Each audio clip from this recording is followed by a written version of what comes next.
Hello, hello, hello. A very warm welcome to all our friends, viewers, stakeholders, fans of Africa Rise with Susan West. It is a brilliant Saturday here. It is a bit sunny, but you might be wondering why I'm dressed up like it's a bit warm. I'll tell you that soon. Well, as you join this broadcast, remember to do the needful, which is share this broadcast, invite your friends. Um, Send in your questions and comments as you may have them. Today we have Starman Alpha back in the house. We're going to continue from where we stopped the last broadcast. Today we're going to be talking about the enemy within on the African continent as Africans, you know. So Starman Alpha is waiting in the wings. Please remember to like, follow, and subscribe to all our channels. On Facebook, we are Africa Rise TV. On YouTube, it is Africa Rise TV. On Instagram, it is Africa_Rise.tv. I do apologize that we're coming a bit later than scheduled because we had technical issues that we were trying to fix. And I'm so glad that we're able to go live. We didn't give up. So, welcome. Totorum Adam. Welcome, welcome, welcome. Love you too. Love you right back. So invite your friends and send in your comments as we do it here. Hello, Starman Alpha. What a nightmare we were about to have. Yeah, some glitch in the system. Right. But we didn't give up. That's what we need Yeah, to do. We don't give up so easily. yeah. Johnny boy, welcome, welcome. I'll keep acknowledging you guys as you turn up and you send in your comments, and I notice that you're there. I will definitely acknowledge you as we go on. Izuchuku, Indewo. I think that's how they say it in Igbo. Starman, is it? Am I correct? Is Indewo? Is Yes, it? yes. Oh, Ndewo. right, fantastic. So yes, yes, yes, yes. I know how eager you were last time to continue, educating us when we talked about when you started with educating us as Africans, where we come from, the different kinds of Africans, the people who migrated from one place to another, the L1, the L2, and so on and so forth. And then it got a bit more interesting when we got to the part where we were about to talk about the enemy within, because for some reason, as Africans, we have been known to somehow stab ourselves in the back. There is always a Judas somewhere. So we're going to find out who is the enemy within that will sell their brother for a pound, a morsel of bread. And so, Starman, take it away. Okay, thank you. Thank you for having me on your platform, and always a pleasure to do anything to contribute to the African conscience and awakening, Hmm. because it's very necessary, because we're a species on the very precipice of going extinct.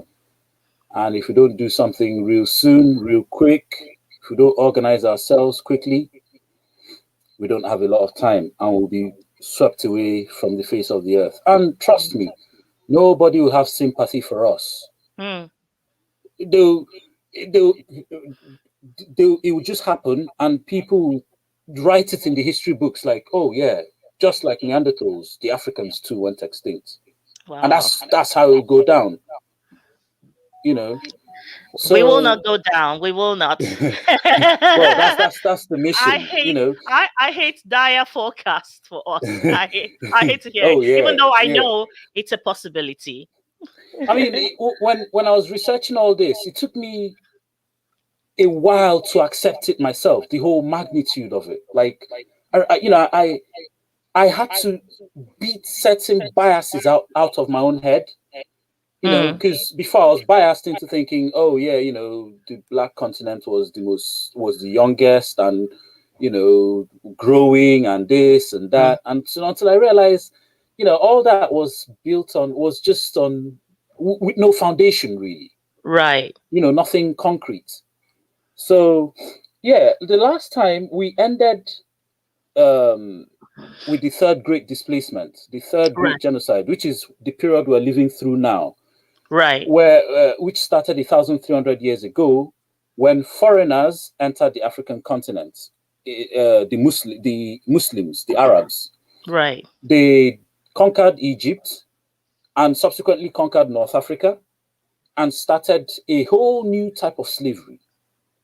Slavery had existed then, not in every part of the world, no, Mm. only in parts of the world where they had hierarchical systems of governments, where you had like a pyramid structure of hierarchy: king, ministers, landowners or property owners, laborers, soldiers, and then peasants. So, which were these places? This was apart from Egypt and Nubia, which were the only parts of Africa which were pretty much practicing, this sort of hierarchical system. Almost every other part of the world outside Africa was practicing. Not every, not in us. They weren't doing it in Australia. They weren't doing it in like the extreme most parts of Europe, like Finland, all those the Scandinavian, like the fringes. Mm. But in the areas where this particular type of system took root is around the steppes of the Caucasus, because Right. because just from my own studies, I've come to realize that nomadism played a huge part in the development of the concept that we know today as warfare. Right. Nomads move around. In moving around, they're going to come in contact with people that are already settled, Mm-hmm. and there will be clashes. And because nomads have no fixed address, when they attack you, you don't know where to go get them from. So they've literally gone through history, getting away with murder. Sometimes they pillage a sedentary civilization and take over, and then claim to be sedentary themselves. But most of the world outside, especially Mesopotamia and all, they were all practicing hierarchical systems of government. A king. The only parts of uh, closer to Africa that tried to practice a non-hierarchical or monarchical system of government were first the Greeks and then later the Romans. But those two systems, they were trying to, they didn't call it egalitarianism. The Greeks called theirs democracy. The Romans called theirs republicanism, which is what we in sub-Saharan Africa were already practicing, republicanism. Now, the difference between the Roman and Greek version from the African version, and which is why, in my opinion, the Greek Mm. and the Roman version failed, was that yes, they tried to get rid of a sharp hierarchy, especially a figure of the king, but they still retained a class structure. The upper class, Mm. I can't remember what the Romans called them. Is it is something? I can't remember. Let me know. Of and then the lower class they call the plebs. You know, Mm. The Greeks, talking about how even though they claim to be democratic, they still had Mm. class in their system. The Greeks, while they were claiming to be democratic, had more slaves than Greeks or than Athenians. So that just tells you that there was still a class system. You were either a free Greek or a slave. That's Mm. still a class system in the ancient African systems, which persisted till they were destroyed. They were destroyed by the European Mm. conquest. Are the most tested, trusted, most successful systems of government in human history, with the minimum scope for inequality. There was no exceptionally wealthy people in African Republican societies, Mm. and there was definitely no poor people. Wow. Definitely no poor people, but no, overtly, as in obscenely rich person. Mm. We we we had what maybe some people could call a version of a class system, but I think our forefathers went to an extent to get rid of any semblance of class. We had what you could call a technocracy, which is where the elders, the most experienced members of the society, which Mm. included women, Mm-hmm. took charge of the ethnic or the tribe or the tribal groups. They ran everything. Mm. They lived in confederation with their neighborly groups and tribes. And we operated a system of what South Africans call Ubuntu, like, a commune for everyone, Absolutely. you know. And when you compare our system to the, I won't just target European system, or to, to the systems that were outside Africa, the hierarchical system and the egalitarian system. I'm talking about egalitarian system. Our egalitarian system. It's funny how when they wrote about our egalitarian system in history books, they said, "Oh, it's primitive, it's ancient, it's backward." Mm. But you see them today trying to strive for a more egalitarian world. And indeed, when you watch Star Trek, the futuristic Star Trek, Mm. 24th century, that's at least 300 years into, or 400 years into the future from here. Star Trek is based on an egalitarian society, a society where there's no hierarchy of sort, especially based on primitive accumulation of wealth. So, when they are talking about it for themselves, when Europeans are talking about it for themselves, it's something to aspire to. When they're talking about when we did it, it's primitive, backward, ancient, you know, but it's still the most tried, tested, best ever system of government in human history. And Right. just to prove this, before we move on to, just to prove this, now, these hierarchical systems are based on competition. You have a king, and then you have people below him who are all competing for their ranks to be ministers, to be this, and you have people below that who are all competing. Now, the argument is that competition brings out, the best. But I disagree, because competition is not the only way. There's cooperation.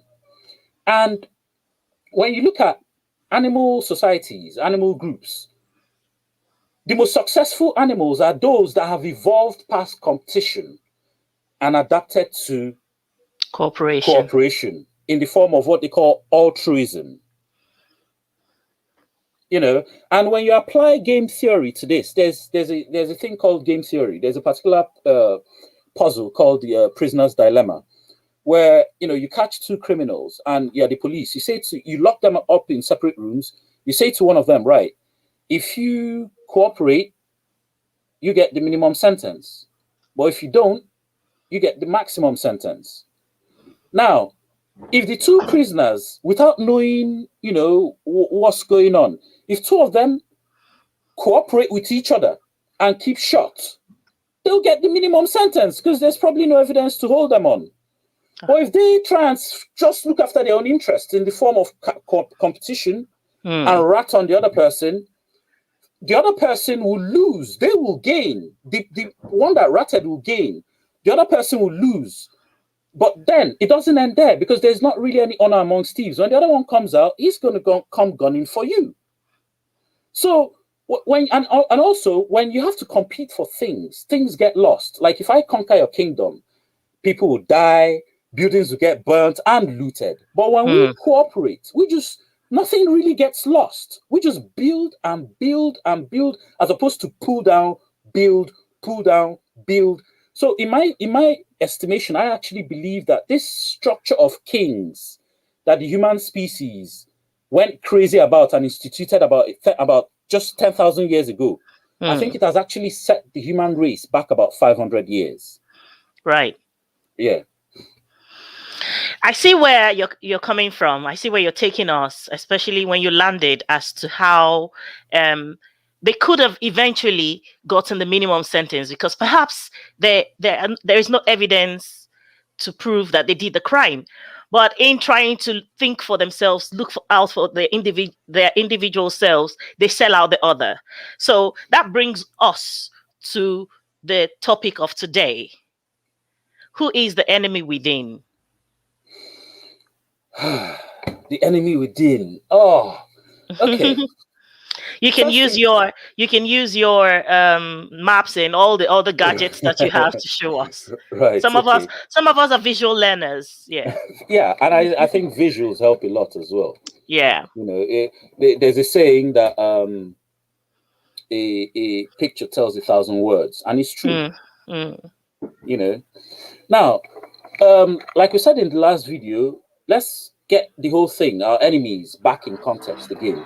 I Mm. said we had 4 layers or 4 tiers of enemies. The first layer, the first tier, was the slave masters. Anybody Mm. trying to enslave us, whether it's physically or psychologically, whether it's through slavery or whether it's through colonialism or whether it's through neocolonialism.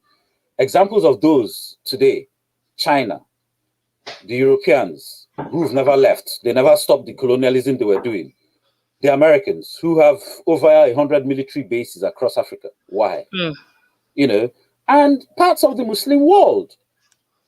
Now, it's important to bear in mind that why the Muslim world is desperate to conquer Africa is number one, because they were the first people to start the conquest of Africa before anyone else. And by the time other people got involved, they didn't manage to get the juicy parts of Africa. And unfortunately for the Muslim world, the entire Muslim world is on desert, is on desert land. They're desperate. 30 years ago, the IOC had maybe almost 40 now. They had this declaration where they declared that, I don't even know how they came up with the figures, that uh, Africa was 60% Muslims. And that by virtue of that figure, they believed Africa should be a Muslim continent. And since then, they've been working to Islamicize the African continent. This is why you're seeing everything you're seeing today in Nigeria, Central African Republic, Mali, Niger, all those places. Mm. And even Congo, even in Congo and Mozambique. Right. That's all part of the plan. Now, like I said, the first tier of enemies is the slave master, the Europeans, the Arabs, because they are still sponsoring their footmen, on the continent itself. The Chinese, the Americans. The second tier of enemies, I call them the enemies within itself. Like, these are, and why I call them the enemies now? This enemies within, the remaining 3 tiers of enemies are actually all enemies within. Mm. Now, this first enemies within are enemies as African groups within the African continent, Mm. inimical groups Mm. amongst us, inimical groups amongst us Mm. on the African continent. Now, these inimical groups are groups that are readily used by the slave masters to do their bidding, Mm. to hold us down. They use them to carry out the slave trade. They use them to suppress most of us after our false flag independence in the 60s. And they still use many of them to suppress us today and sometimes even, commit genocide against us. And remember, I said the aim of the slave master, the why he's perpetually hell bent on holding us down perpetually, is because he's scared. In fact, he would rather us all be genocided. He's scared that should we gain true independence, we will be able to sue them for all the crimes against humanity they've been committing against us for 400 years. And should we do that, their economies and civilizations will collapse. I mean, the list of crimes is mind-boggling. First of all, there is slave trade, which the slave trade on its own encapsulates a whole range of crimes: rape, kidnapping, torture, all sorts of things, experimentation for medicines and all sorts.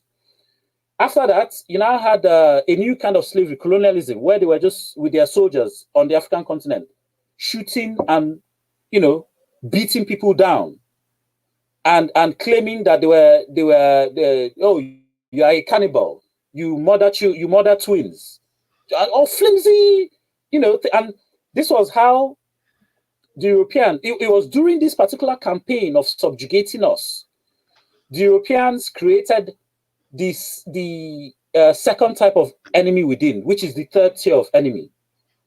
The second type of enemy within, the warrant chiefs. The warrant chiefs. When I call them warrant chiefs, that's an umbrella term. There are different types of them. There's warrant chiefs. They include they include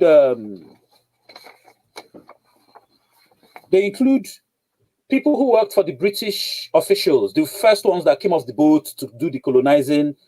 They recruited people, those people that will be carrying their suitcases. They recruited people for all that. Amongst them came the Christian converts. Those were, in fact, once they built a church in your village, back then, your village was gone. Your village was finished. Then came the chiefs, the local chiefs. Some of them appointed by them. The ones who weren't were just basically terrorized into just cowering. There was one particular Obi somewhere in west of the Niger River. When he saw how they bombarded his neighboring village, he just thought, "There's no point fighting these British guys." And on top of that, the dastardly thing the British did was this is the enemies within. The second type is now all these warrant chiefs, traditional leaders that carry out the bidding of the colonial masters, pastors. Anybody preaching Christianity to you is doing the slave master's bidding, because we didn't just accept Christianity. It was forced on us. Those of us that accepted it willingly was just to avoid the fighting, the torture, and subjugation. It was literally forced at threat of gun and threat of fine. Like, if you didn't go to church, you were fined. If you rebelled too much, you were shot or arrested or imprisoned.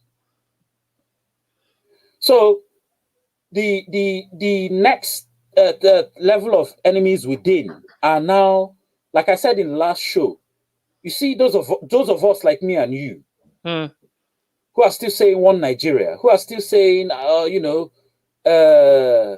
just recycling those old mantras that the slave masters gave us. They are the enemies within that some of them don't even know. Some of them, maybe because they're hoping to get one chairman of one local government somewhere, so they don't care what's going on. Some of them, they don't even know. Like the Christians that are lost in their religion, they can't get their heads out their Bible. When you're telling them our tradition is dying, to them it's even a good thing, because to them, the white man actually, according to some of them, saved them by bringing them Christianity. But they don't realize that what all this is doing is it's killing our culture. And once our culture goes, there's nothing holding us together as a people anymore. We're gone. And when we go, remember I said we're the nucleus. We in southern Nigeria, we're the most densely populated part of the black world. We are the nucleus of the black world. Once we go, like I keep saying, within 100 years, the black race is gone. So we have 4 tiers of enemies. 3 of these are enemies within. The number 1, that one is outside, the slave master. Number 2 is the number 1 of the enemies within, the warrant chiefs. Sorry, the enemies within themselves, the inimical groups within amongst us within Africa. Some of them, they claim they're Africans, but they say they're Arabs, but they will also tell us they're Africans when they want to deceive us. Groups like the Fulani. If you ask a Fulani man, are you an African or an Arab? He will tell you he's an Arab. But then he will only tell you he's an African when he wants to deceive you. But then this same Fulani enslaved more Africans than any other African group. Nobody came close to them for enslaving. In the 18th century alone, in the middle 18th century, Sokoto had more slaves, the Sokoto Caliphates.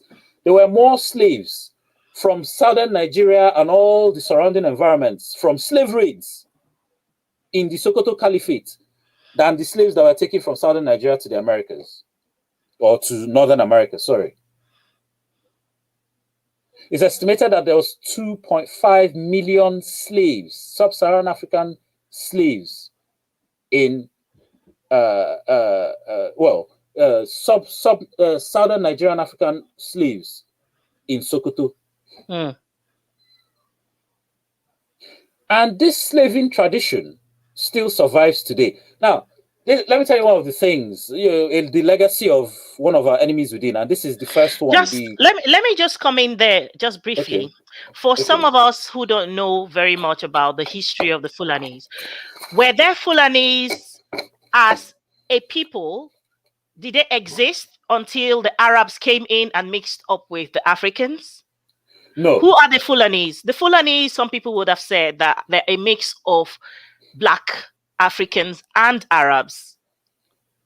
the Fulanese did not exist until the Arabs came in and started enslaving Africans. And the first Africans, or the first, they are not Aboriginal Africans, but they've been in that region for so long that, they are pretty much largely considered African. Mm, And these are the Afro-Asiatic people of North mm, Africa, the Berbers. Now, they were the first people the Arabs came in contact with.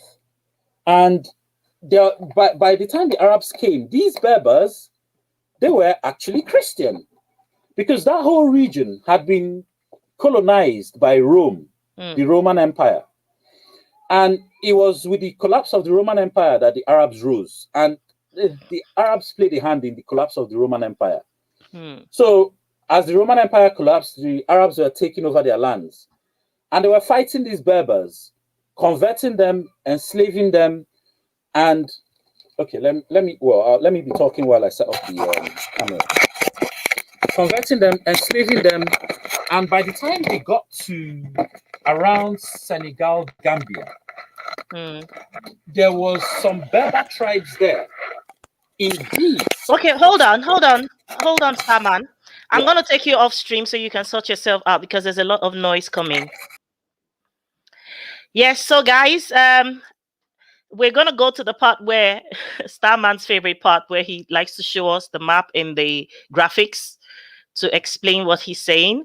So if you want to call in, I did display the phone number on the screen. If you have any contributions or anything that you disagree with, or any contributions you want to make, you can dial us on WhatsApp and make your contributions live on air. Or if you want to turn up as a live guest and you're bold enough to do that, you're welcome as well. Just message here and say flash guest, and I'll bring you on. I'm just waiting for Starman to sort out his I don't know if it's a SharePoint kind of thing. Anyway, but feel free to continue to send in your questions and comments. I'm going to keep taking some reads whilst we wait for Starman to settle down. Johnny Boy says Otep, Starman Alpha, and thank you very much, Captain Ima Ayao. I'm very good. Um, Bahidin Totorum Adam says we are us Sudanese. We are African by blood, but our culture is, I think he wanted to say problem or something. We need your help to become us, us we was. I believe I understand a bit of where what he's trying to say. Synovia Ridley, welcome, welcome, welcome. And One TV says MKO Abiola's winning card during his campaign. What was his winning card during his campaign? Because that statement is hanging. If you're still here, do expatiate on it. All right, Starman, are you ready? Right, Starman, we're ready for you if you're ready for us. Yeah, pretty much. Okay. Okay. Let me. Okay. Okay. So basically, um, sorry, I lost my train of thoughts. Yeah, you were asking me about the Fulani. Oh yeah, yeah. Yeah, a remnant of the legacy of our first group of enemies within, Mm, and that the slavery and kidnapping us from the south. They were they that was that is according to history. Now this kidnapping. of us from the south is still a tradition in the north today. Do you remember that girl that was kidnapped from, I think, Edo or Delta State? A 12-year-old girl, and she was found in the Emir's palace. Yes, I remember that vividly from Bielsa. Yes. Kidnapped from Bielsa. And she was found in the Emir's palace. And then randomly, some guy came out, some guy from the north, and claimed that he was the one married to her. The question has to be, well, if she's your wife, what's she doing in the Emir's palace? Do you understand? That was just to try and remove the Emir out of that whole model. Another thing is, there was a video where the Sultan of Sokoto was just talking to a crowd, and he came out and said, that Fulani and Igbo, were together. That in fact, there's an Igbo man that lives in his palace that is over 100 years old. As soon as he said that, I knew exactly what he was talking about. He was talking about an Igbo slave that had been castrated and turned into a eunuch to guard the harems, his harem of slave girls. So if the Sultan of Sokoto he made this statement this year, that just tells you that those enemies within have not changed. They are still who they are. They know who they are. They know what they did. And as long as we're in Nigeria with them, they will never let us be our true selves. Now, the nature of all our enemies within is quite unique, because you have to look at everything. Now, Africa has different regions, so you have to factor this in. Sorry. Africa has different regions, so you have to factor this in. The north is where the Arabs have mixed with the Berbers. The Berbers, who were Christians once, have now largely become Muslims, and they will willingly do anything the Arab world wants. The nature of our enemies within here, we in West Africa, who are the nucleus of the black world, and the root of the black diaspora as well. The nature of our enemies within is amongst the Fulani tribe particularly, and the way they used, well, the Fulani tribe particularly, but the way they used that religion of Islam as not just as a tool of division, but as a justification for all sorts of atrocities. Now, in East Africa, Islam played a part as well in the division and the creation of that first class, that first type of enemies within. Now, in Central Africa, it's a bit different. What happened in Central Africa when the Portuguese first got there in the 1400s? They saw the Kingdom of Congo, and just in order to extract the wealth of Congo, they began to use other surrounding tribes of the kingdom from the north and from the south to subvert the kingdom, attack Congo, slave raid Congo, and eventually,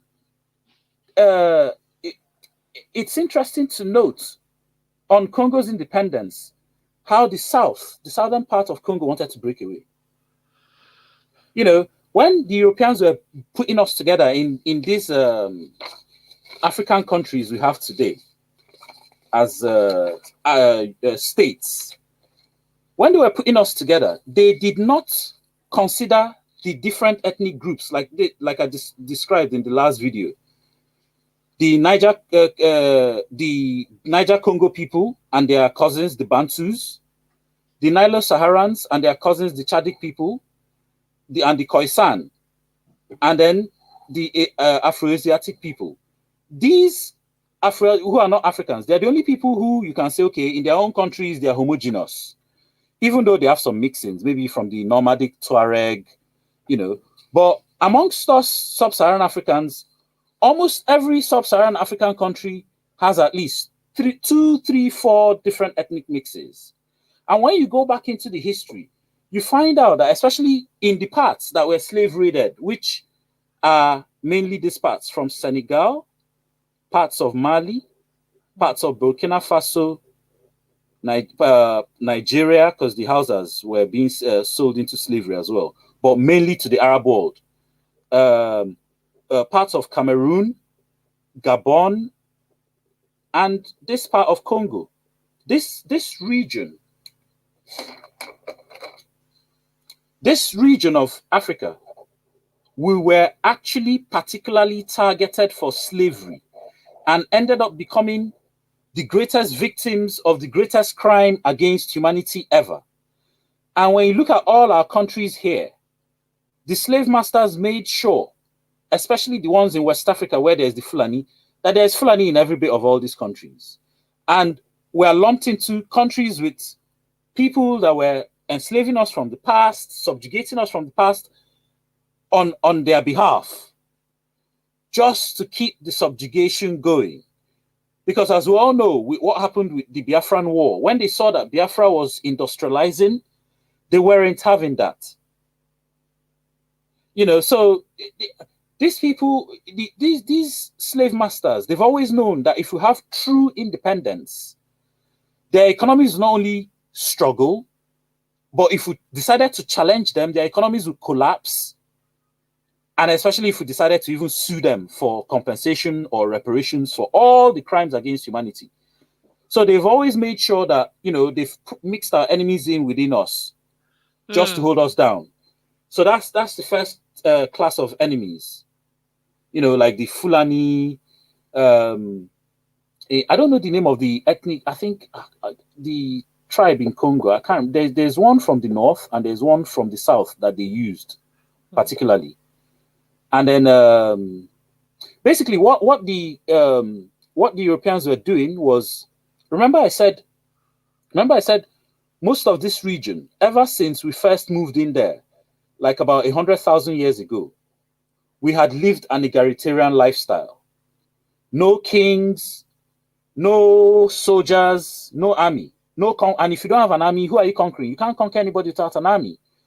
No police, no prisons. If you don't have police, don't have prisons, then you hardly have crime. There will still be crime, but it just means crime is so negligible. So what happened was, as as the uh, as the Arabs moved in and started conquering North Africa, they first of all destroyed the Egyptian civilizations. Their conquest moved south into East Africa. Then over here they met Nubia. But by then, Nubia was already kind of weak. They reached some sort of, not as strong as they were during the times of Egypt or during the times of Rome or even the time of the Assyrians. So the Nubians uh, came up with some sort of pact with the Muslims that, okay, to stop the fighting and bloodshed, I can't remember, they had an exchange where the Muslims would give them something every year, and they will give the Muslims, I think, about 360 slaves. And this pact will go on to last for about 600 years. Apparently, it's the longest pact ever in human history between Wow. the Muslims and the um, Nubians. So basically, the Arabs came in from the Middle East after taking over the whole space.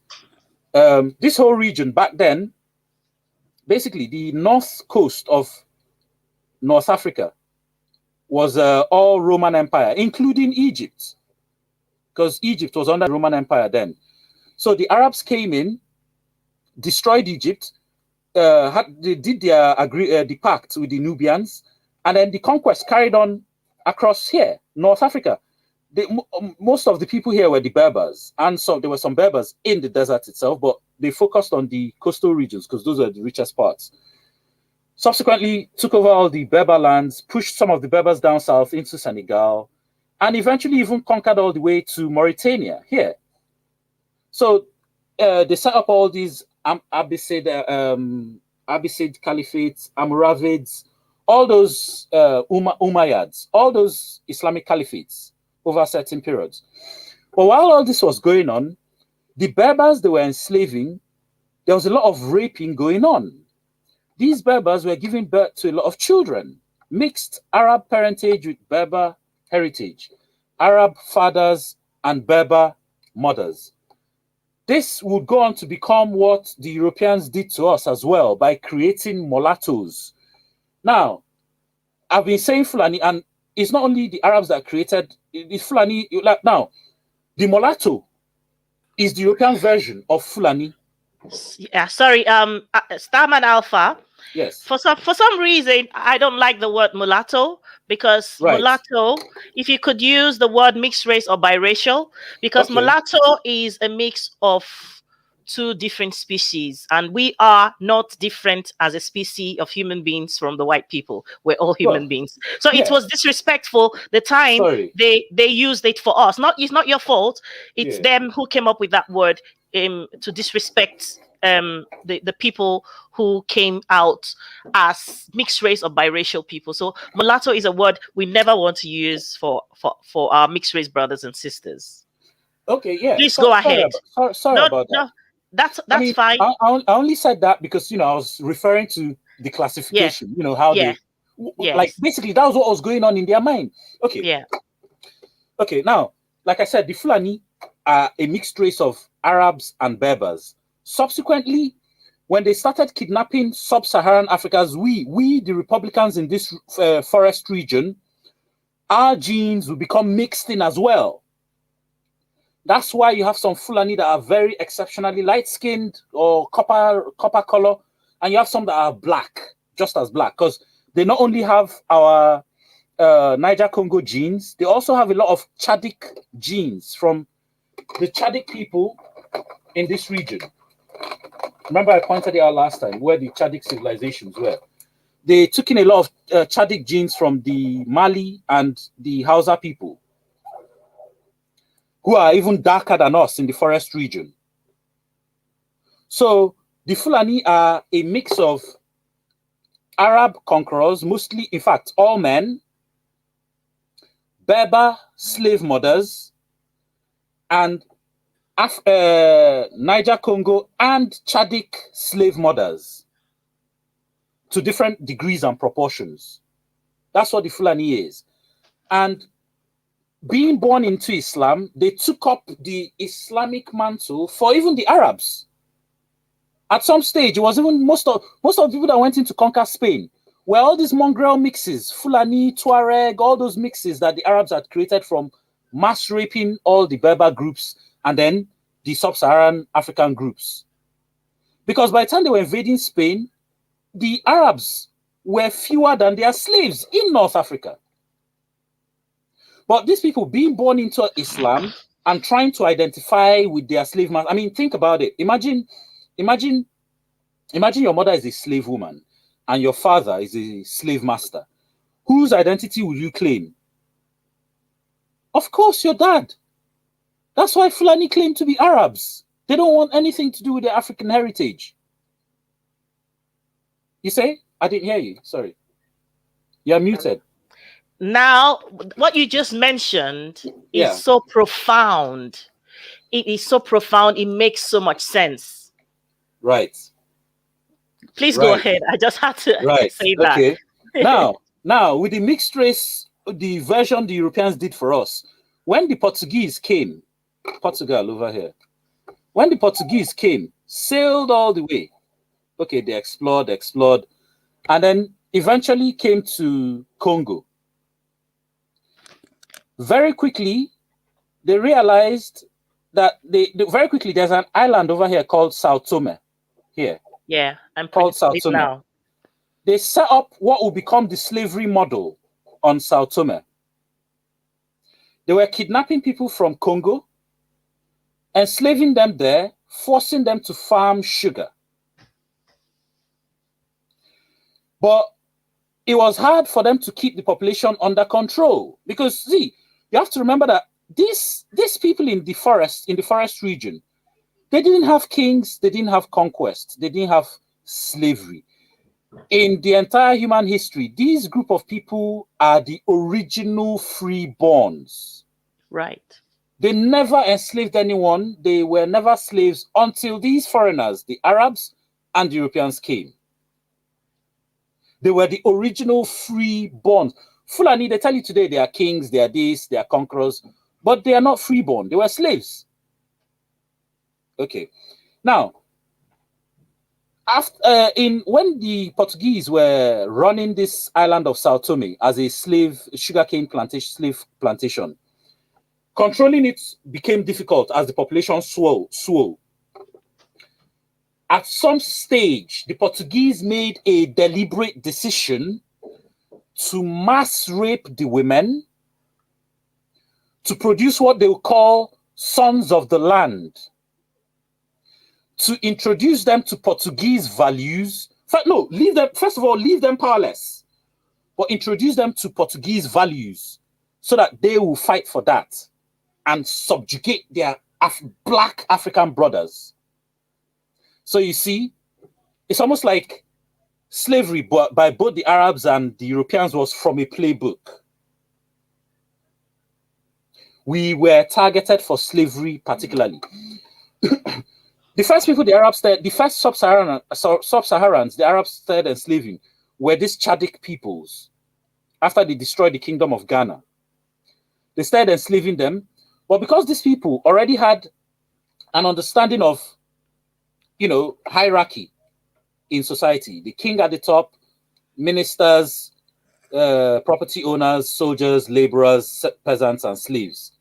Because they understood what that was, they were very difficult to break into slavery because no matter what you did to them, they knew they were a slave and they knew they were once free and they just couldn't accept it. So they were forever plotting to escape.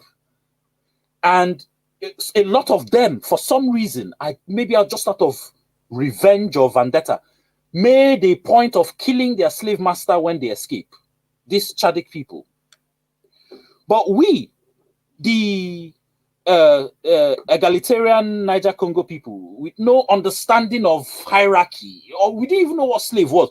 When they were first kidnapping us, we used to think they were going to go eat us. In the beginning, we used to think the Arabs were going to eat us. But every slave needs to be broken. Even horses need to be broken. And once you need to tame something to do what you want, you need to break it.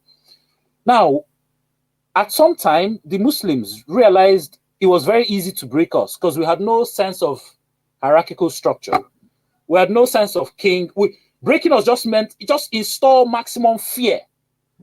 And we will even now be ready to die for you, our slave master. That's how bad it was for us. Once you broke us, we were more slave than slave. Sad, but that's what they wrote in their books. That once they broke us, we'll do anything the slave master said. And they now began, and also another thing that was happening, the Chadic people realized that once you convert to Islam, the Muslim slave raiders will leave you alone. So many of them started converting to Islam. Hence, the Ghana Empire collapsed and became Mali, Muslim. Oh. Islam began to spread on the north of the bottom of the Sahara. Because they realized, if we convert to Islam, they will leave us alone.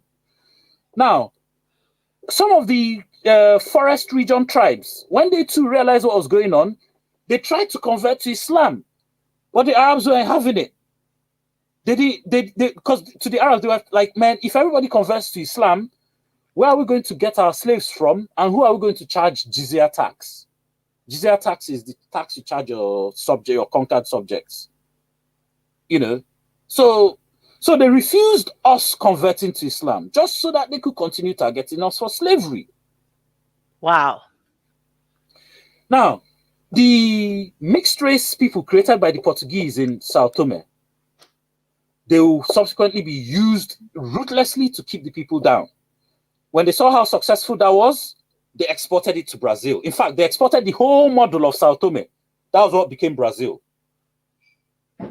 Once they saw how successful it was to, first of all, get free labor that you don't have to look after, because life expectancy on Sao Tome, I think, was 4 years. You were worked to death. So you were hardly looked after. But free labor. On top of that, with the free labor, you could grow sugar to the point. And remember, back then, sugar was worth its weight in gold, if not more expensive. Yes. You know, now the Portuguese, to show you that this human story, this our human story, especially the African story, is a sad tragedy of a story of greed. These Portuguese, upon that they were making enough money from Sao Tome, they were still in Brazil looking for gold. And their plan was, we'll go to Brazil, look for gold. If it doesn't work, we'll export the Sao Tome model and start it there. You know, these enemies within,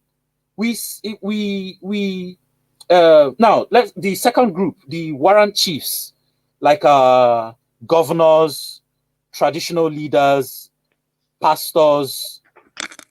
A lot of them are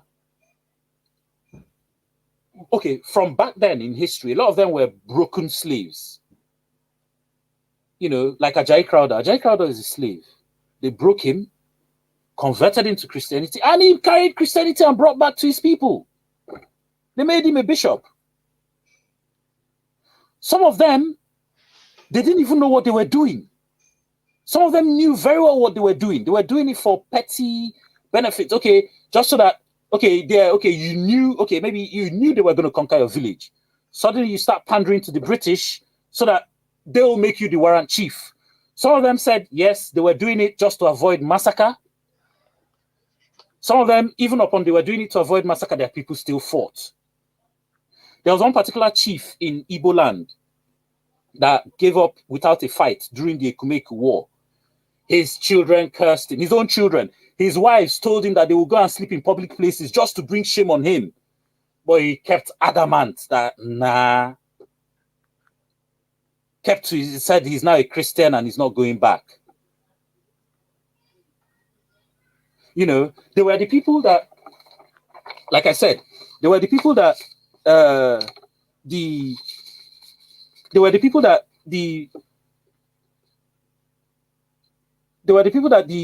British soldiers, like, they were prominent chiefs that had been subdued. They were former Ekumeku warriors, like the ones they'd conquered and captured alive. They would threaten them, terrorize them, interrogate, torture, and then they would switch sides. They were, and some of the patrons, they were warrant chiefs, the ones they were instituting to go and collect tax that led to About Women's riot. The ones they were instituting as spies, go and see what they're doing in that community, go and, just for paying them pittance. They were liberated slaves. Remember, they just stopped slavery to start colonialism. And colonialism meant that they had to conquer us, which was what led to the Ekumeku War. So, I want to ask you, Starman. Yeah. The enemy within is not uniquely West African or Nigerian. Like I said, there's no, not uniquely. Not uniquely. We like I said, there's the ones within Africa that we all think we're Africans. Like I said in the last program, one of the greatest lies ever told to us Africans is that we're all Africans and that we're all one. That's a lie, because there's different types of Africans. And some of these Africans were the victims of slavery. Some of them were the victimizers. And the reason they told us this lie is so that we don't identify who is who. So they can continue using their agents, the victimizers, to victimize us, the victims. Because if Zeke and Awolowo knew who was who, they would have agreed to form one Nigeria with the Fulani, knowing that just less than 100 years ago, the Fulani were slave raiding their villages. Why would you form a country with, someone that had been slave raiding your villages for almost 150 years? That's why they hid a lot of things. Even in that innocuous statement, you're all Africans, you're all one. A lot of us say it and actually believe it. And this is why Pan-Africanism has never worked. Because a lot of us think, Pan-Africanism, we should be one. Interesting point. The interesting point is you have now brought an argument that I have been privy to in my interaction with Somalians, Ethiopians, Eritreans, and so on. So, who are those people who are not Africans that were victims of whatever, and who were the victimizers in your research? Okay, like I said, the victims were primarily the Niger Congo people in this region, in this forest region of West Africa and the edge of Central Africa. We were the primary victims. Now, uh, the victimizers are in the West. For us West Africans, the main victimizers are the Fulani, originating from around here, migrating all the way across and enslaving as and conquering as they went. Now, the Fulani, they their allegiance is to the Arab world, and that's part of what has helped to hide them very well. Because when you hear Arab slave trade, you don't think Fulani. You know, now, like I said, in the edge of the Central African region, the Congo people, who were the largest victims of the slave trade, eventually, they turned some of the tribes in the interior from the north and from the south around the north of Angola against them, attacking them. And some of these, that's why Congo is still not settled today. Some of those rivalries are still playing out today. So there are some enemies amongst us. Now, there's another, I won't call this one so much enemies within. This one is another group that mixed in with us in the forest. They're now part of us to a large degree. The original Chadic people that formed the original Ghana civilization, when the Arabs destroyed their civilization, a lot of their aristocracy and their people ran into the forest for safety. They would eventually, go on and conquer Ghana, Benin Republic, and Western Nigeria. But then these people were nowhere near as brutal as the Fulani. In fact, in places like Nigeria, they were accepted. They took them in. They came with hierarchical structure, they were as kings and all that. And these people who were no kings accepted them for some reason. Eventually, some of these foreign kings that came from the old Ghana region started enslaving the people they met on the land and selling them off into slavery. That's why they'll tell you, the Yorubas were sold off into slavery, or the people from Ghana. When you hear something like that, you have to ask who and who in Ghana and who in Yoruba land. Who was selling who? Sorry, I didn't hear you. Hello? It's fine. Go ahead. Go ahead, Oh, please. okay. Yeah. So now this group that came from the ancient Ghana that the Arabs destroyed, they came in some parts peacefully, in some parts, they were accepted. Eventually some of them got into the slave trading, selling the people they met on the land. And that's why some parts of Ghana, like the Ashanti and the is it Afon sold other groups like the Aware, I can't remember all their names now, or in Nigeria where you had the Oyo Kingdom, particularly selling people from most of the other Yoruba groups, and Dahomey in Benin, selling everybody around. Those kings of Dahomey, Oyo, those guys were not the original Niger Congo people that were egalitarian over in this region for almost 100,000 years. Those people came in only about 800 years ago when the Arabs destroyed the old Ghana kingdom.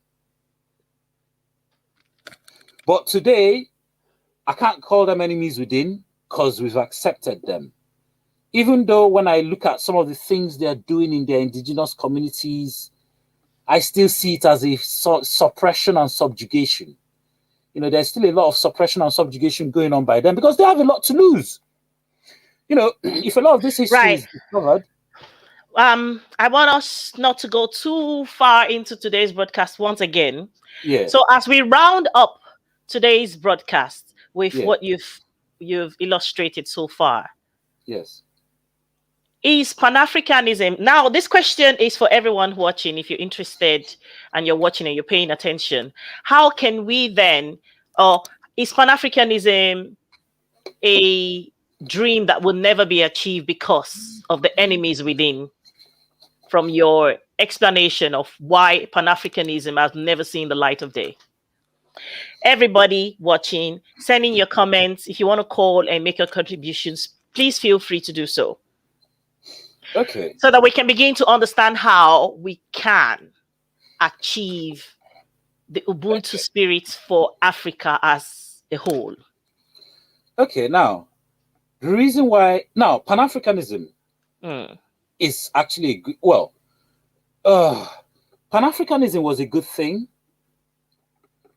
and it worked initially in the sense that for the first time, it gave Black people all over the world, in one moment of history, a sense of themselves and a sense that they were all sharing a common struggle, being subjugated by the non-Black peoples. Now, the main aim of Pan-Africanism was to build a strong African base. That failed. That failed because the Europeans were never going to allow that to happen because they were scared that with a strong African base, we were going to challenge them, and any challenge to them is a threat of economic collapse and even collapse of their civilization because their economies are built on our resources, or should I be more blunt? So their economies are built on our backs, sweat, pain, and blood. That's what their economies are built on. Now, why did Pan-Africanism work in Africa? It didn't work because there were already enemies within working to make sure it didn't work. At the time, Kwame Nkrumah was running around trying to bring African leaders together to form Pan-Africanism. Very quickly, two groups emerged, one known as the Casablanca Group, and the other one, oh, what was it called? I can't remember. There was the Casablanca and anyway, there were two groups, two factions within the Pan-Africa, within the OAU then, trying to discuss how to set up the Pan-African structure. The first group, the Casablanca group, were mostly Morocco, all these northern African countries. right. And the other group were mostly sub-Saharan countries. Mm, that Now, explains a lot. the sub-Saharan group, what happened was by subversion, threat, and all sorts of other secret service operation moves, some of their leaders were threatened into not agreeing to what Kwame was saying. This Casablanca group themselves had their own agenda. So you can already see that within the OAU itself, from the very beginning, the enemies within were working together just so that Pan-Africanism didn't happen. That's why it's never happened. OAU has never done any. What has the OAU ever done? Now it's the AU. Now is the AU. What has that even still ever done? Absolutely. When I had Femi Kuti on this program, Femi Kuti said they had a meeting when they went to Addis Ababa. They had a meeting, and all their problem was at that meeting was how to take out the big O out of the Yeah, AU. yeah, So you can imagine the stupidity, the kind of things that become so important because of the enemies within. How can people just have a meeting on the continent, elder statesmen go and have a meeting, and all they're concerned about and fighting about or arguing about is how to take the O out of the OAU? And Abimi Tam says from YouTube, we can achieve with time.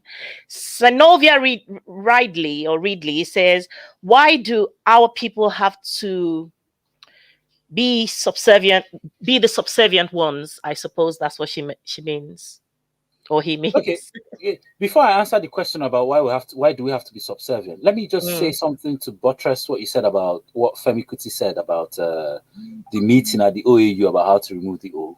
mm, Have you ever just tried to have a just an overview analysis of what African politicians talk about and what mm, European politicians talk about?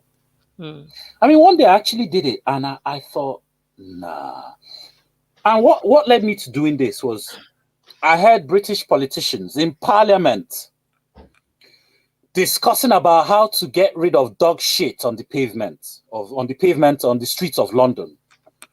And I thought, wait, hold on.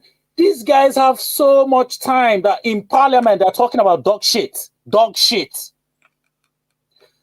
And I began to look at Nigerian politics. And when you look at European politics and African politics, you begin to see that European politics, they talk about trivia. You know, dog shit for one, school meals. How many, what kind of quality of meals should the children in school have? Uh, uh, but those are important points. oh no, no, Important. but yes, wait, and then is it a crime even if you beat your child or not? Your own child, yeah, as in things that you wouldn't imagine critical to building a state. But then when you look at what African politicians talk about, at the root of it is, it's my turn to rule. No, it's my turn. No, but your tribe ruled last time. No, but it's our tribe's turn. And this Mm, is all we've been doing for 60 years. It's our turn. And this just shows you the effects of the enemies within. The enemy. See, when you have countries that are not homogeneous, where you have mm, different tribes mixed in with you will continue fighting each other in that country, even in peace times, over who is going to rule or who is not going to rule. And this is what they did to us by giving us all these European created African, because these are not African countries. These mm, are European countries in Africa. And the only way to save ourselves with Pan-Africanism, because there's still hope, is to say, okay, we need to go back to this. The original ethnic groups. Say, okay, these West Africans, this is our collective history, collective trauma. Let's find a way to organize ourselves. These Central Africans, this is our collective history, collective trauma. Let's find a way to organize ourselves. Now the Khoisan, they're almost extinct. There's less than 300,000 of them left. Can you imagine? Just like the Australian Aborigines, there's just about 500,000 of them left. These are our cousins. They're all, like, when I keep talking about us going extinct, these Khoisan are the most successful humans on Earth. They've been around for 220,000 years. But suddenly, because of foreign invasion, they are now at the very edge of extinction. They've been around for 220,000 years. Now, there's just barely over 220,000 of them left. We're still the nucleus of the black world. There's about maybe 500 million of us in West Africa. 500 million of us. So, and I'm telling you, this Khoisan, they're just about 300,000. 300,000. We're 5 million. In the Bantus, our cousins, there's a sizable population of them as well, maybe about 400 million, about 300 million of Bantus. Um, okay. And then the Chadic people, there's a decent size of them as well. But basically, what we need to do is look at our phenotypical groups now. Yeah. Now, I'm not saying we should form countries based along these phenotypical group lines. No, no, no, no. What we should do is form in homogeneous indigenous nations with ethnic groups, all the different ethnic groups in this phenotypical line, whatever. Each of them form a country, and then you form like a confederation, like a power block. Each country will have a voice and a representation in the larger power block. Same thing done here. Same thing done here. So that everybody rules themselves. You're not squabbling over, it's my turn to rule. No, it's your tribe ruled last time, so it's our tribe. No, each tribe rules themselves.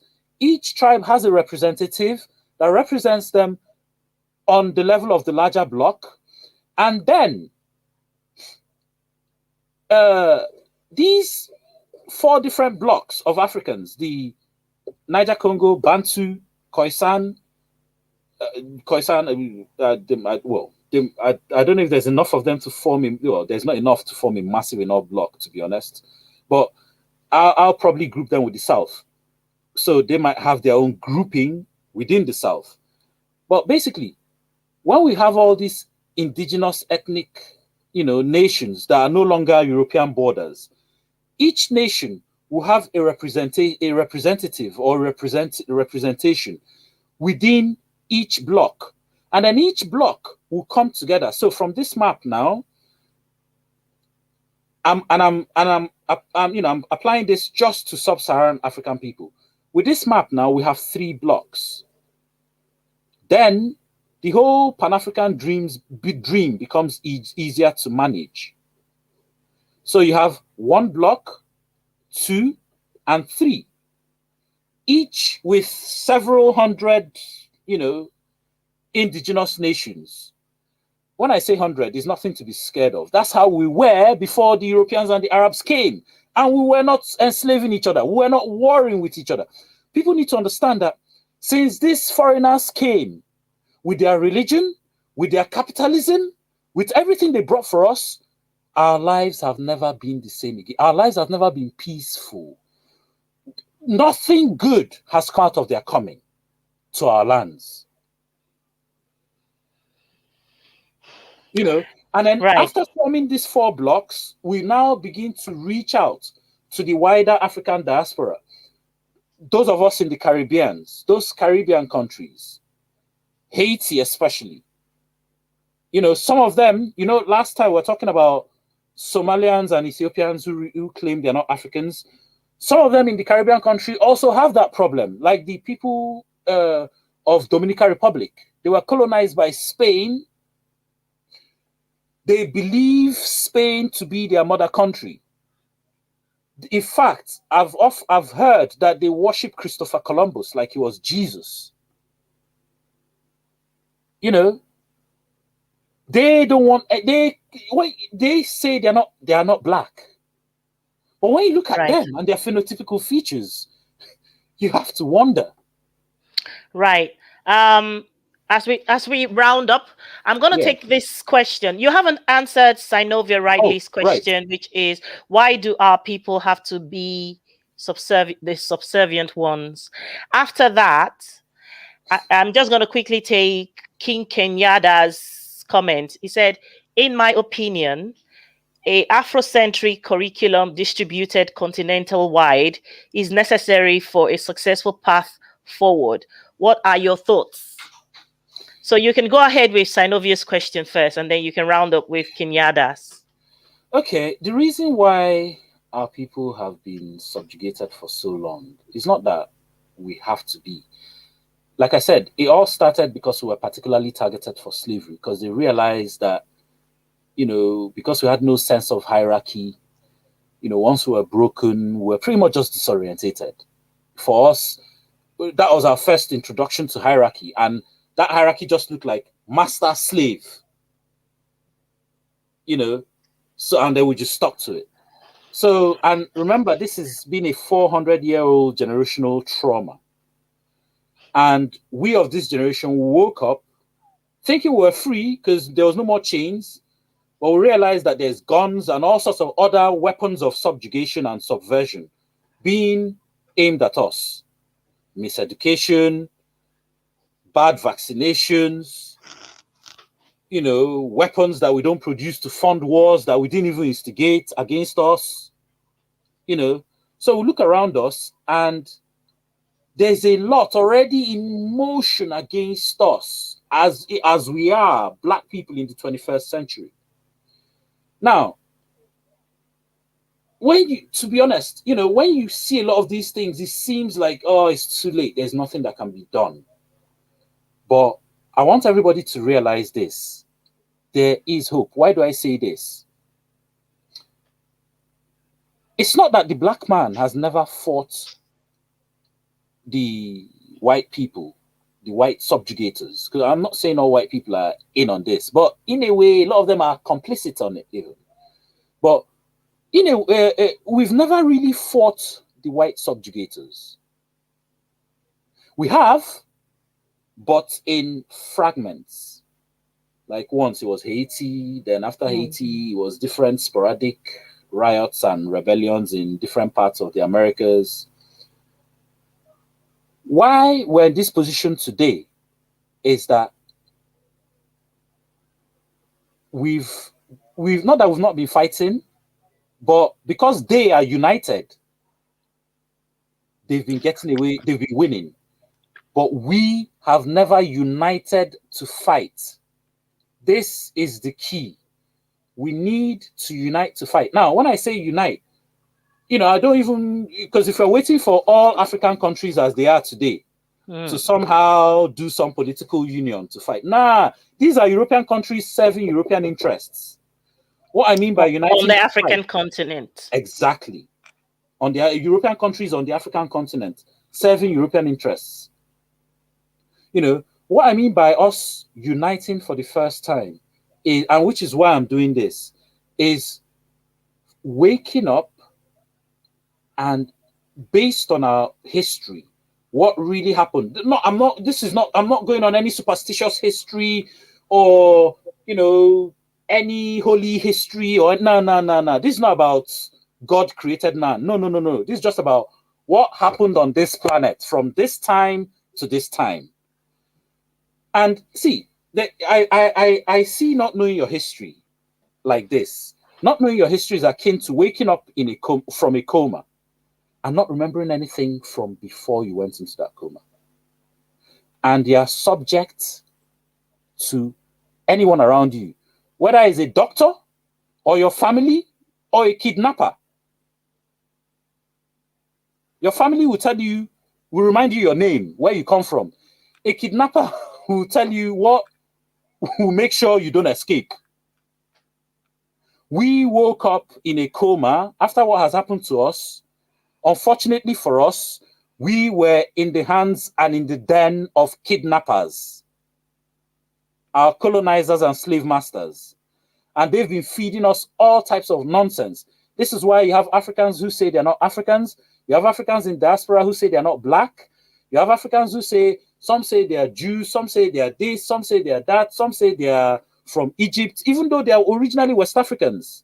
Now, I'm not saying we have no link to Egypt. Right. Let's not go there, because then we will then keep going on by. So can you respond to Kenyatta's question? He made a comment and then asked the question to know your thoughts. Sorry, what was the comment again? I'm gonna put it on the. Okay. Yeah, he says, in my opinion, a Afrocentric curriculum distributed continental-wide is necessary for a successful path forward. Okay. What are your thoughts? You know what? This also feeds into what I'm even, trying to say even. Basically, this African curriculum, I can actually tell Kenyatta that it starts with just one question. We don't even need to print books. It starts with one question, and I believe this is the most important question every black person alive in the 21st century should be asking themselves today. And this question, I think I've asked you before. And it goes, as a black person, which is more important to you? Being an African or being a Christian or a Muslim? And until we begin to ask ourselves this question and answer it, then we'll begin to see what I mean by unity. When I mean, like I said, when I say unity, I don't mean African countries coming together. No, I mean like a unity of awoken consciousness, which starts from knowing your history, what happened, who you are, which is why I'm asking the question, which is more important to you, being a Christian or Muslim or being an African? When you know your history, what happened, who you are, and then you realize what needs to be done. You realize, look, our race, our ethnic, the African is on a decline, leading to extinction. Then organize is easier to begin to even see how to organize. Organize. Like Professor PLO Lumumba says, stop agonizing and begin to organize. And it is Yes. just to cut in, it's his birthday today, so we wish him a very happy Uh, birthday. yeah, happy birthday. So you see, um, my very last question, this is from me, Yeah. is that because I know how sensitive it is for Africans when you talk about their religion, when you mention Christianity or Islam, the question some people might be thinking is, what does being an African have to do with, or has to do with, being a Christian or a Muslim? Like, can't I just be African and still be a Christian or a Muslim? The question is why I said is the most important question for the black man in the 21st century is because in the 21st century, like I was saying before, the black man has the most confused identity. We're from here, we're from there, we're this, we're that. And one of those we're from here, we're this, we're that is Christianity and Islam. Is fundamentally a question about identity. And when you see black people we're this, we're that, the only thing they don't claim is African. Even when they say it's Mm, African, they don't know what it means. They don't practice what it means. very profound. So, until, see, a lot of people think, a lot of people need to go into the history and even see, like I said, the Warren chiefs, especially the ones in Igbo land, were instituted to force people to go to church. And, they're like, how does Christianity affect your African heritage? I mean, these Christians, with their Christianity, came and said your forefathers were worshipping idols, began to destroy ancient artifacts, things that we could have put in museums today. The ones they didn't destroy, they took to their own museums. And Basically can you believe, stole. yes, and can you believe that today we're still destroying our artifacts because of Christianity? Because The- we are miseducated about our culture, our heritage, and our spirituality. yes. See, Mm. like I said about the history, I read a book where one So of the so earliest missionaries. we have just about 5 minutes to round up really Okay, quickly if you can. okay. I read a book about one of the early Christian missionaries that came to West Africa. In fact, I read about two. One of them came to Igbo land, and he described that these people already had the concept of one God. He said okay, yeah, that they sacrificed Mm. animals, but only chickens, goats, and rabbits. Didn't mention children, didn't mention adults. And this guy, how you know that his account was authentic was because he was one of the earliest explorers to go there. So he Mm. was going to explore, not to write propaganda. The later Yeah, ones went to write propaganda because they were now trying to justify the slave trade. right. Because the later ones, when they went there, they weren't talking about concept of worshiping one God. They were talking Mm. about worshiping idols, talking about killing children, talking about human sacrifice and Mm. cannibalism, which Mm. none of the early explorers wrote. Right. And also one of the first missionaries that went, he recorded an episode where he tried to convert some of the local people to Christianity. And he said when he presented them the Bible and said that was God's book, the Word of God, they Mm. laughed. They laughed at him. They were like, why would God need to write a book? Yes, because now remember I said the early explorer said we did sacrifices of just animals, goats, chicken, and rabbits. In fact, the guy specified that even that these sacrifices were not to our one God, but it was to some, so I don't know, he called it like a deity or an oracle that we believed was responsible for not evil, but for bad luck. You know, so Yeah. and that the sacrifice was just to appease this guy so that he didn't visit bad luck on you. Now, another thing, when this missionary was telling those Africans about the book, he also told them that when he started telling them about Jesus, the West Africans, they just couldn't understand why would God even have a son? And then why would he need to Now, send his son to now us? you're challenging someone's belief system, and that's a big deal. This challenge, I'm not the one making it. This is the challenge our forefathers made when Europeans first tried to sell them Christianity. You know, and to be honest, when you really think about this, yeah, these are valid questions, valid points. You know, why would God write a book? And if he did write a book, why didn't he find a way of distributing that book worldwide so that everybody knew what the status quo was? No, but it's This true. Starman Alpha. You know why I'm threading cautiously? because Yes, yes, I know. because in trying to open our minds and our eyes and educating ourselves and informing us and enlightening us, we have to take it bit by bit. Yes, When a child is born, a child learns to crawl, sits and yes. balance sitting, and begins to crawl and begins to walk and begins to run. Now Okay. we, No, we've had an episode where I had I cannot remember his name, from the Congo, and I know how my inbox was bombarded by Christians who thought, why did I encourage him to keep talking about African traditional religion? That is not to say that I would never bring him back here again when the opportunity arises, because it's about educating us. Even though I am a Christian, I'm even though I'm a Christian, I was born a Christian. And yes, we are conditioned. So certain things are very difficult for us to absorb. But I've come to that consciousness and that place where I identify that I, first of all, I'm a human being, and I'm an African, you mm, know. And mm. so this is something we have to take step by step by step by step, so that we don't blow the minds of our brothers and sisters who are yet to fully comprehend. Okay, but So can I just say one thing to round that particular bit yes, up? I mean, yeah, just to let them understand that our ancestors, our forefathers, were not just talking; they knew what they were talking about. You know.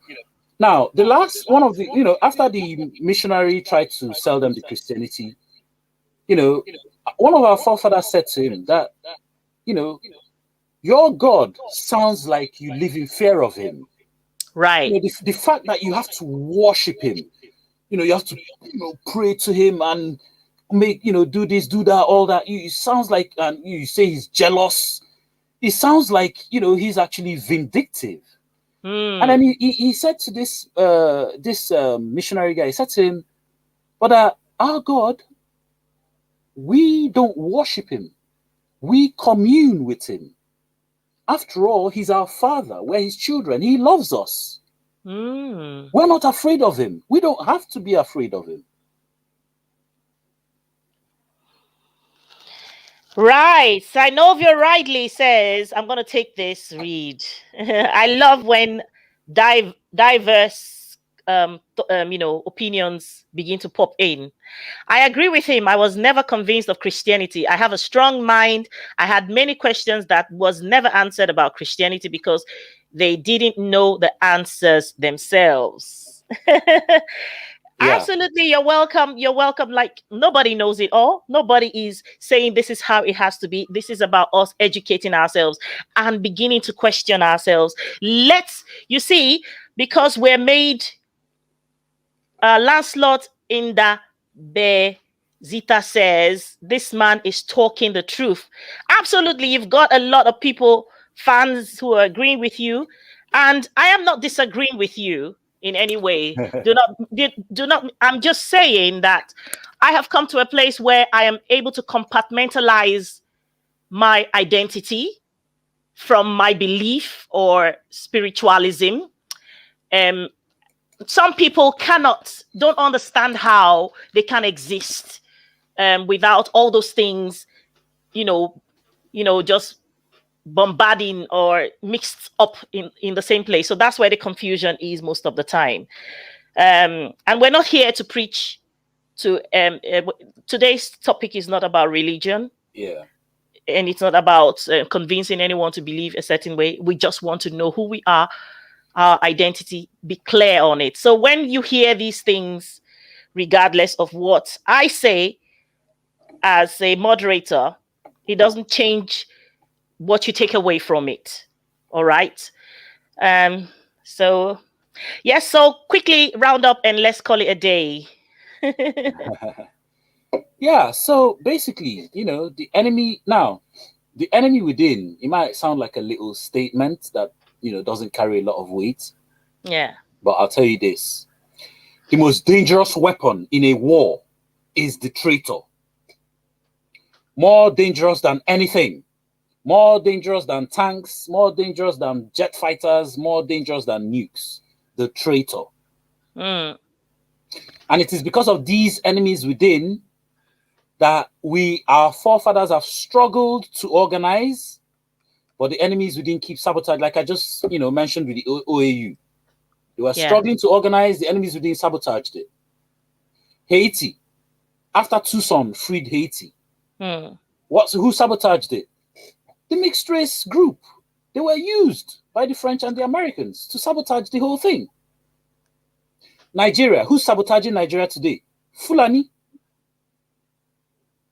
Black people in America, Black Americans, who's sabotaging them? We all know they call them coons. Those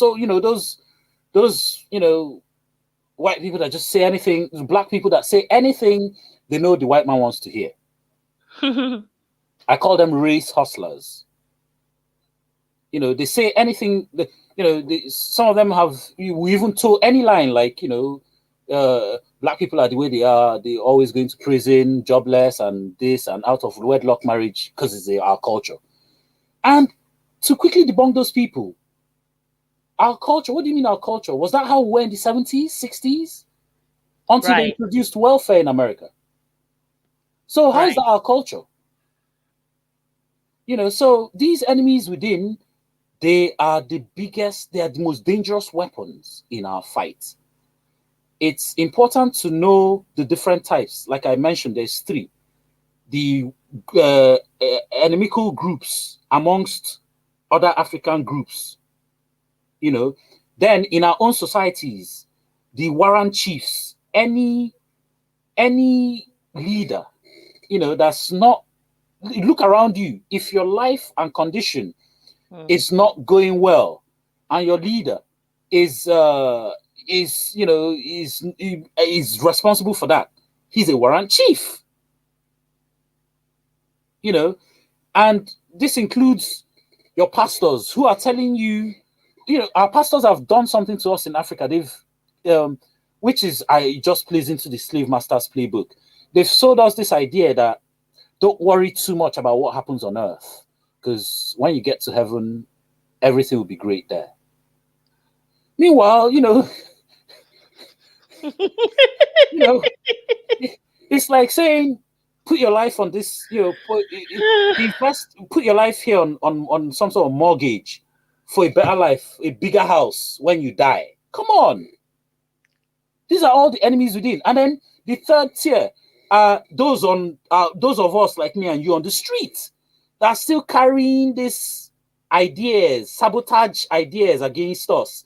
Ideas like Christianity saved Africa, because, like I told you, the Zimbabwean woman I saw in Stratford that was trying to preach to me. And I was like, she asked me, do you believe in God? I said, no, I'm not a Christian. She was like, why? I was like, well, I know the history. I saw what Christians did to my forefathers. She was like, oh no, that if not for that Christianity saved her forefathers, that if not for Christianity, she would probably still be somewhere in an African bush now. I Right, screamed in the middle of right. Stratford. And on that note, we are going to do another topic sometime in the future, not so far away. We're going to do another episode and we will want to come and reason together. Did Christianity or Islam or and Islam, did Christianity and Islam really save Africans? Really? Let's talk about it. Let's be open minded to a certain degree. But I would like for everyone who is present that day not to just come here to hear someone talking, but also reason, talk about it in the most constructive way and let us know your opinion because we're here to educate ourselves. We're here to disabuse our minds. We're here to inform ourselves, enlighten us, and finally take away the mental chain that keeps us bound. Starman Alpha, I just want to say thank you. If I let you, we will be here till tomorrow morning. I know. So we're going to come back again another day, not so far from now.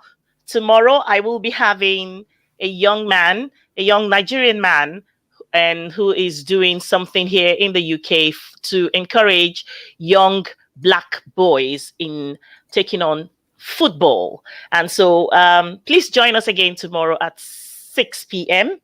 Sinovia Ridley says, at King Kayada, my brother. Oh, yeah, they are together. They are agreeing, yes. Salute, Sinovia. This is great information, she says. Yes, so thank you so very much, everyone who joined us, everyone who contributed, participated, sent in their questions and their comments. We are grateful. We're in a process or on a process of getting to the place where we find clarity of who we are as a people, who we are as Black people, who we are as Africans. Thank you. If you haven't liked, followed, or subscribed to our channels, please do so. It is Africa Rise TV on YouTube, Africa Rise TV on Facebook, Africa_Rise.tv on Instagram. I'll see you guys tomorrow, God willing. Take care, Bye bye, guys. Starman. Take care. Bye bye. Bye. So, yes, let's catch up tomorrow and I'll see you then. Take care.